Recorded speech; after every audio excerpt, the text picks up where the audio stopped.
আসসালামু আলাইকুম রহমতুল্লাহ। বন্ধুরা সবাই কেমন আছেন? আমি আল্লাহর রহমতে অনেক ভালো আছি। আজকে আপনাদেরকে নতুন একটা টিউটোরিয়াল দেখাবো। আজকে একটা 2 হর্স পাওয়ার 2800 আরপিএম এর সাবমার্সিবল মোটরের কানেকশন দেখাবো আপনাদের। প্রাইমারি কয়েলের কানেকশনগুলো কিভাবে করতে হয় দেখুন।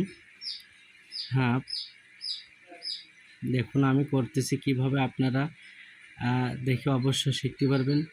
আমি কিন্তু এটা ফাইনালি করতেছি না, বাট আপনাদের দেখানোর জন্য জাস্ট একটা সিম্পল মাত্র।